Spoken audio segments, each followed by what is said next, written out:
Don't let your boring side hold you back from enjoying a fine spirit beverage with your friends.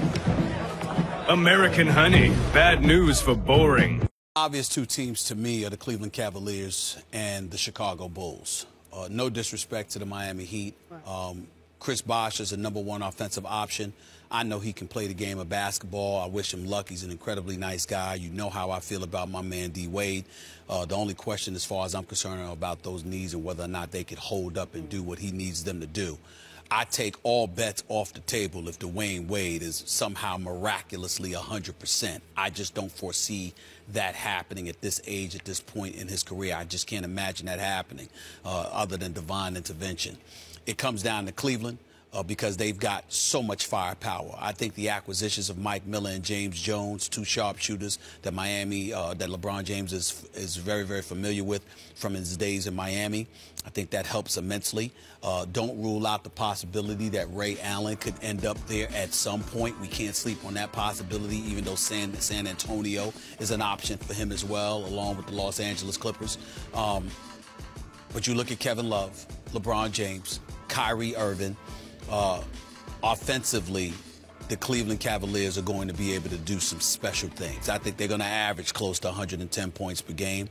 I think they're going to. I think they're going to be putting numbers up big time. I think that they're going to be a team to be reckoned with. 110 may be an exaggeration, more like 105 to 107. But I think they're going to be the #1 offense in the game. What will opponents average? Well, that's where I'm getting to. Their problem is defense. Chicago, that's the least of their problems. Chicago, I would remind everybody, it's made the playoffs over the last couple of years. This is without Derrick Rose, who's only played in 10 games over the last 2 years due to the torn ACL in one knee and had some damage in the other.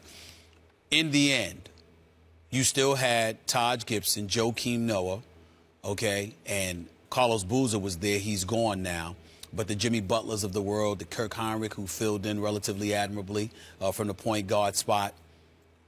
But you added Pau Gasol from the Lakers, who averaged 17 points a game. He's a legit 7-footer, and he doesn't have to play but so big because you've got big guys down there to be physical form and whatever, and he's allowed to be that finesse player that's going to do some things offensively for you. He was a defensive liability in L.A. People thought he took too many games off, but in the end, you're not going to be able to do that with Thibodeau coaching you.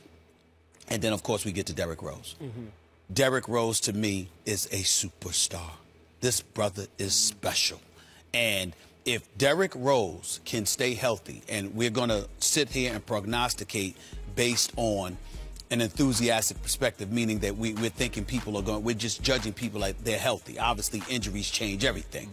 But all bodies being healthy, Derrick Rose, healthy for the Chicago Bulls, will propel the Bulls to the NBA Finals. They will beat the Cleveland Cavaliers. They will represent the East in the NBA Finals. If Derrick Rose stays healthy, all things being equal, Cleveland healthy, Chicago healthy.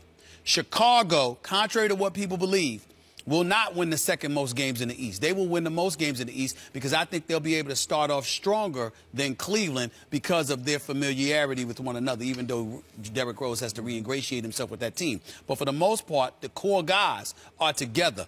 It'll be an easier adjustment for them than it will be for Kevin Love, LeBron James, Kyrie Irving, and those boys to gel. They eventually will, and they'll win most of their games, of course. They'll have the second-best record in the Eastern Conference. But I think Chicago will end up as the #1 seed.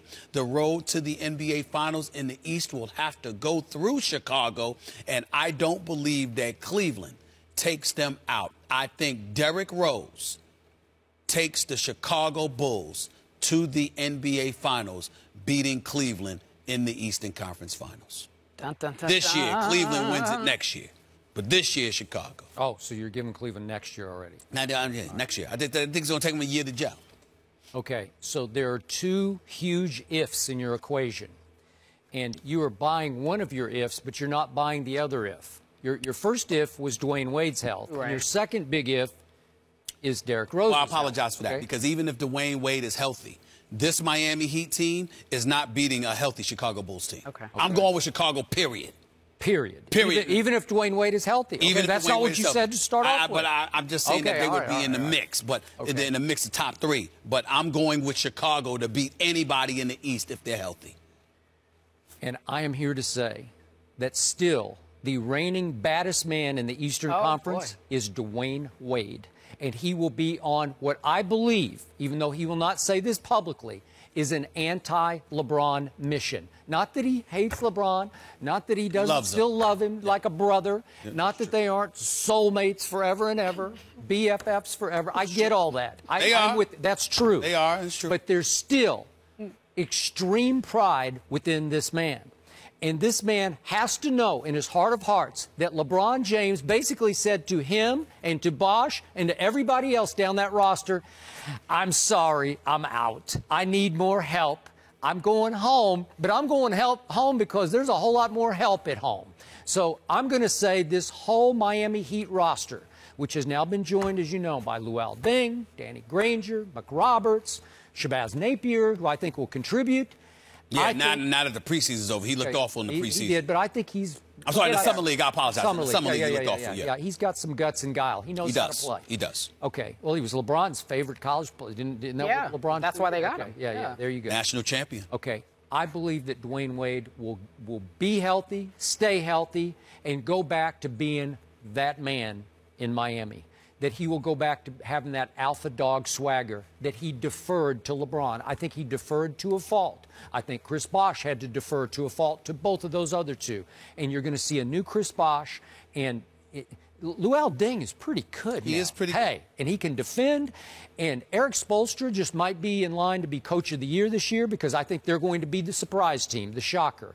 So I have them beating the Bulls on the way to the conference final.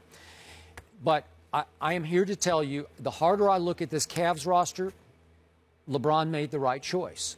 I'm going to give the Cavs the slight edge over the LeBron-driven Miami Heat.